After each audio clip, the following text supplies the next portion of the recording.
कि मुख्यमंत्री के तौर पे एनडीए गठबंधन ने नीतीश कुमार के नाम का अनाउंसमेंट अगर अभी नहीं किया, 24 घंटे 48 घंटे में नहीं किया, कितना नुकसान होगा भाजपा के लिए। बिहार के लोग काफ़ी इंटेलेक्चुअल हैं और राजनीतिक समझ रखते हैं।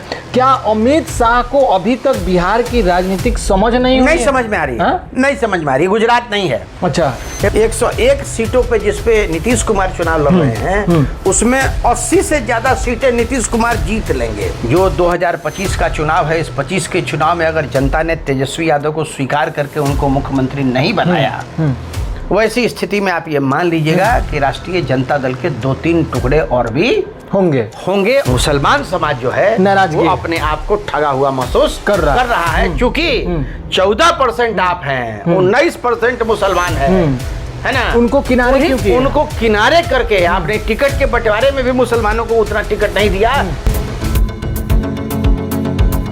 नमस्कार, आप देख रहे हैं फाइनल पोस्ट पुरुषोत्तम के साथ। बिहार का जो राजनीतिक माहौल है उसके बारे में आज हम चर्चा करेंगे और जानेंगे कि पर्दे के पीछे आखिर बिहार में क्या कुछ हो रहा है, एनडीए गठबंधन में क्या कुछ हो रहा है, इंडिया गठबंधन में क्या कुछ हो रहा है और इसका कितना फायदा कितना नुकसान भाजपा को होने जा रहा है, इंडिया गठबंधन को होने जा रहा है। हर पहलुओं पर चर्चा करेंगे, पर्दे के पीछे की वो कहानी भी बताएंगे अपने editor in chief Gyaneshwar Gautam ji के साथ। आइए इन्हीं से जानते हैं। स्वागत है सर आपका।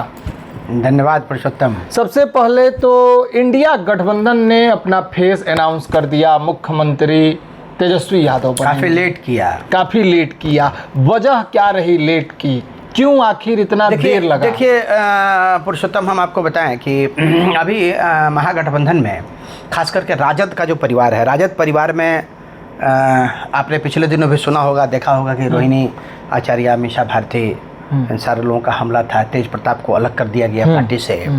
इन सबों के पीछे रणनीतिकार जो है वो संजय यादव है। ये जो तेजस्वी का चेहरा जो विलंब करने में कांग्रेस ने इतनी देर लगाई, उसके पीछे भी कहानी ये है कि संजय यादव जो है वो संजय यादव चीज़ों को उलझा के रखते हैं। अच्छा, है ना।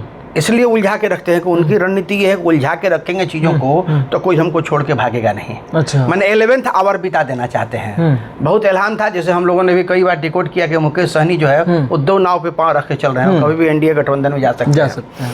लेकिन वो एनडीए में नहीं गए और रह गए महागठबंधन के साथ। तो संजय यादव का मानना है कि क्रेडिबिलिटी उन्हीं की है, उन्होंने अच्छा किया ऐसे। लेकिन लालू यादव का जो परिवार है वो परिवार टूट गया। और मैं आपको एक बात बता दूं, जो 2025 का चुनाव है, इस 25 के चुनाव में अगर जनता ने तेजस्वी यादव को स्वीकार करके उनको मुख्यमंत्री नहीं बनाया, वैसी स्थिति में आप ये मान लीजिएगा कि राष्ट्रीय जनता दल के 2-3 टुकड़े और भी होंगे और पूरे तरीके से पार्टी बर्बाद हो जाएगी। है कि मीसा भारती हो, रोहिणी आचार्य हो, जो भी हो, है ना। क्योंकि लालू यादव भी संजय यादव के एक्ट से प्रसन्न नहीं है। ये आंतरिक बातें हैं। अब एक बात समझिए, क्या है, गठबंधन में भी जो चीजें तय हो रही थी, तो गठबंधन की चीज आपको बता दें कि 11 तारीख को कांग्रेस के सारे बड़े नेताओं की बैठक दिल्ली में हो गई। अच्छा। और उसमें सर्वसम्मति से निर्णय ले लिया गया कि बिहार में कांग्रेस अपने बूते पर चुनाव लड़ेगी, किसी के साथ। ऐसा हुआ किसी के साथ गठबंधन नहीं करेंगे। और 11 तारीख को उस पर मोहर भी लग गई। लेकिन 12 तारीख को फिर राहुल गांधी ने हस्तक्षेप किया और हस्तक्षेप करके ये कहा कि जनता के बीच में इसका मैसेज सही नहीं जाएगा कि इन लोगों की सारी नौटंकी और सारा ड्रामा जो है चुनाव के समय होता है। आने वाले समय में इसकी समीक्षा हम लोग करेंगे, एक बार आप लोग फिर से इसकी समीक्षा कीजिए, है ना। और आपको बता दें कि आनन फानन में आप देखिए कि सीपीआई ने भी अपना सीट बांटना शुरू कर दिया, मुकेश सहनी ने भी अपना सिंबल बांटना शुरू कर दिया। मतलब बिल्कुल अफरा तफरी की स्थिति हो गई।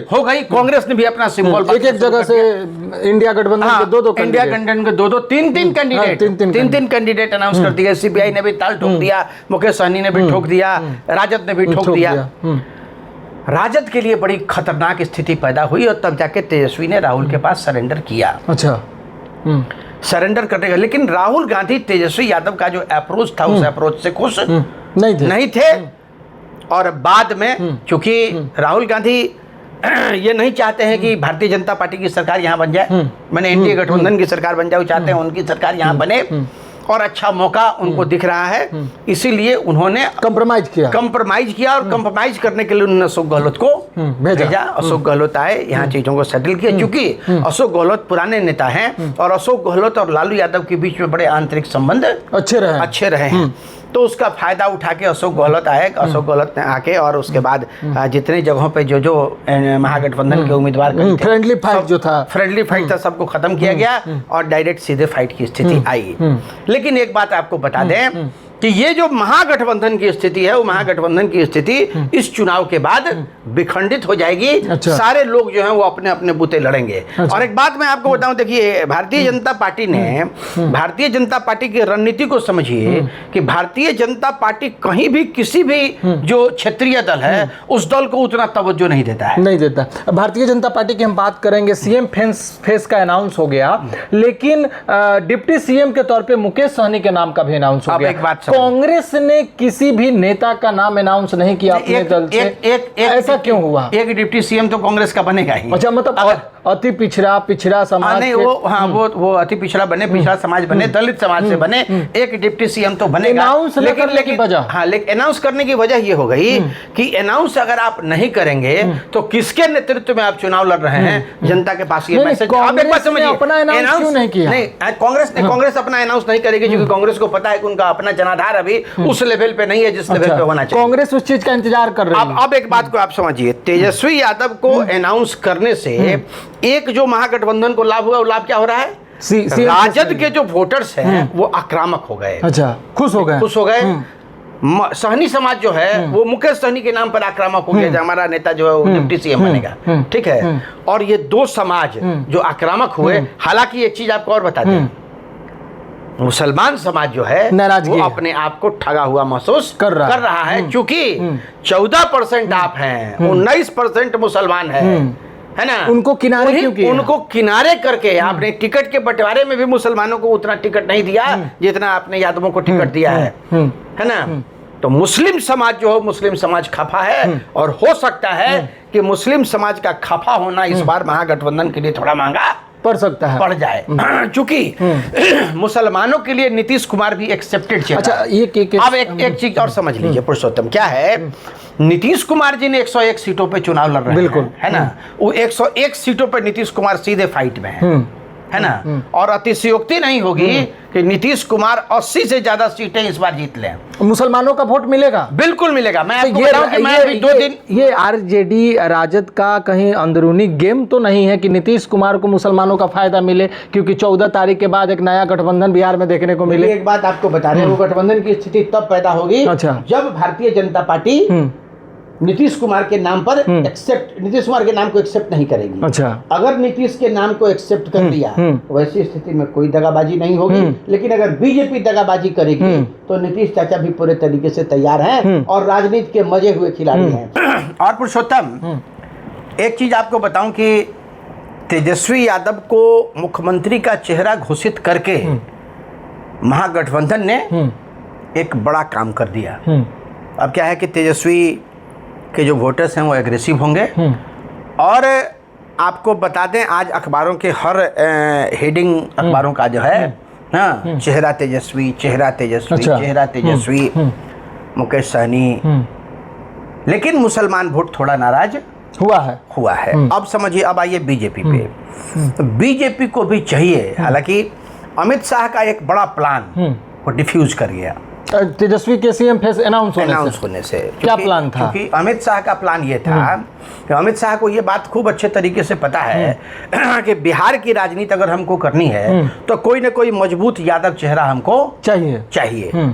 और इस बार मुख्यमंत्री के चेहरे के तौर पे अमित शाह नित्यानंद राय को प्रोजेक्ट करना चाहते थे। अच्छा, ये अंदर की खबर है? ये अंदर की खबर है। लेकिन तेजस्वी यादव को का चेहरा पहले सामने करके यादव वोट जो है वो यादव वोट को पूरे तरीके से मोल्ड कर लिया तेजस्वी यादव ने, महागठबंधन ने अपने पक्ष में। मतलब अमित शाह के किए धरे पे पानी फेर दिया गया। अमित शाह की जो प्लानिंग थी ना, वो प्लानिंग उल्टी पड़ गई। अच्छा, है ना। दूसरा ये है कि अमित शाह या भारतीय जनता पार्टी किसी भी स्थिति में नीतीश कुमार को चेहरा घोषित करना नहीं चाहती थी, लेकिन अब मजबूरी हो गई। अच्छा। अब 2-3-4 दिन के अंदर में इनको भी अपना सीएम चेहरा घोषित करना पड़ेगा। अच्छा। और इनके पास नीतीश कुमार के अलावा दूसरा कोई विकल्प नहीं है। एक चीज और बता दें, 101 सीटों पे जिसपे नीतीश कुमार चुनाव लड़ रहे हैं, उसमें 80 से ज्यादा सीटें नीतीश कुमार जीत लेंगे। अच्छा। ऐसा लगता है, चूंकि आप देखिएगा प्रशांत किशोर जो तीसरे विकल्प के तौर पर उभर के सामने आए थे, तो प्रशांत किशोर पिछले 10-12 दिनों से मैं देख रहा हूं कि सोशल मीडिया हैंडल पे उनका कोई ट्वीट, उनका कोई पोस्ट, उनका कोई प्रेस कॉन्फ्रेंस इस तरह का नहीं दिख रहा है नीतीश कुमार के अगेंस्ट में या महागठबंधन के अगेंस्ट में। क्योंकि जो चुनाव की पूरी प्रक्रिया थी, उस प्रक्रिया में कुछ चीजें ऐसी हुई हैं जो उनके मनोनुकूल नहीं हुई हैं। और प्रशांत किशोर के बैकफुट पर जाने का सबसे बड़ा कारण यह है कि प्रशांत किशोर को प्रचारित ये कर दिया गया कि Prashant Kishor is not only Prashant Kishor, is Prashant Kishor Pandey. अच्छा। भारतीय जनता पार्टी के भी नेताओं ने प्रशांत किशोर पांडे, प्रशांत पांडे कहना शुरू किया। महागठबंधन तो पहले ही से ये कह रहा है। तो एक ब्राह्मणवादी व्यवस्था जो है वो फिर से आके पन पे इससे डराया गया है पिछड़े, अति पिछड़े समाज के जो लोग हैं उसको। तो प्रशांत किशोर को लगा कि यहाँ पे लगता है कि कुछ चूक हो गई। बावजूद इसके प्रशांत किशोर भी कई जगह पे उनकी जो पार्टी है वो सीधे फाइट पे है। लेकिन मुझे लगता है कि प्रशांत जी ने खुद ही से जो अनाउंस किया था कि 10 के नीचे, या तो 10 के नीचे या 150, मतलब फर्श पे न था और नहीं तो अर्श पे, तो 10 के नीचे वाला ही संभावना दिख रही है। तो लड़ाई सीधी एनडीए और महागठबंधन के बीच में हो गई और इसका फायदा एनडीए को होने जा रहा है। एनडीए की सरकार एक बार फिर से बनेगी, ऐसा प्रतीत होता है। क्योंकि मैं आपको बताऊं कि अभी मैं समस्तीपुर में था, अभी हम लोगों ने अपना न्यूज डाला है, हमारे दर्शक देखा भी होगा। कभी मैं समस्तीपुर में था और समस्तीपुर में एक विधानसभा है सराय रंजन, विकास का बयार बह रहा है। तो विकास का बयार, वहाँ कई लोगों से मैंने पूछा कि भाई कोई समस्या है? नहीं, बिल्कुल नहीं। तो लोगों ने कहा कोई समस्या नहीं है। देखिए, लोगों की जो आम जरूरतें हैं वो जरूरतें क्या है? विधायक से रोटी, कपड़ा, मकान वो मिल रहा है। अच्छा, नहीं, सड़कें अच्छी हो गई, बिल्कुल, बिजली मिल रही है, बिल्कुल, अनाज मिल रहा है, वृद्धा पेंशन मिल रहा है ना, और जन वितरण प्रणाली की स्थिति अच्छी है। नल जल हरियाली नल जल योजना 10,000 ये जो रुपए आए हैं, 10,000 रुपया जीविका दीदियों को। अब एक बात यह है कि अभी जो तेजस्वी यादव की ये घोषणा हो गई है ना, तो उस पर हालांकि हम लोग दूसरा शो करेंगे, लेकिन इन सारी चीजों से लोग थ्रिल्ड हैं कि भाई जो हमको चाहिए था वो हमको मिल गया। मैंने कई लोगों से पूछा कि भाई कुछ विरोध की भी बात हो, आप लोग खाली समर्थन की बात करते हैं। तो लोगों ने कहा कुछ है जो आपको बताएं, कुछ होता तब ना बताते। अच्छा, है ना, कुछ है ही नहीं। और मोरवा, उसके बगल में एक विधानसभा है मोरवा की भी स्थिति यही थी।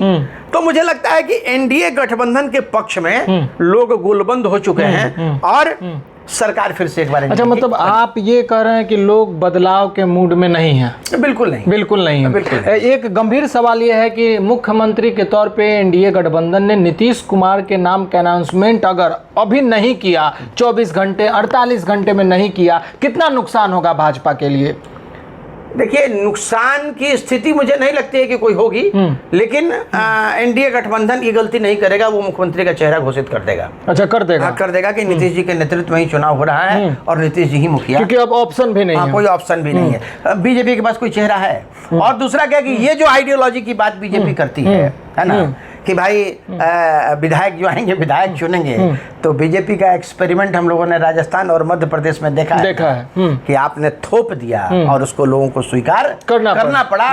तो इस सब तरह का जो ये बकलोली है, इस सब जनता को न समझावे। अच्छा, मतलब नीतीश कुमार को कैंडिडेट घोषित करना है, घोषित कर दें, अन्यथा इसका कुछ नुकसान उनको झेलना पड़ेगा। और हम आपको बता रहे हैं, नुकसान ये होगा कि इस बार बड़े भाई की भूमिका में नीतीश कुमार होंगे। अच्छा। और आप छोटे भाई की भूमिका में होंगे। और हमारा जो अपना कैलकुलेशन कहता है उसमें ये कहता है कि 40 से 50 सीटें ही बीजेपी जीत पाएगी, उससे ज्यादा मतलब दिल्ली की राजनीति का रिमोट भी नीतीश कुमार के हाथ में ही रहेगा। अच्छा, एक और सवाल है, ये सवाल ये है कि बिहार के लोग काफी इंटेलेक्चुअल हैं और राजनीतिक समझ रखते हैं।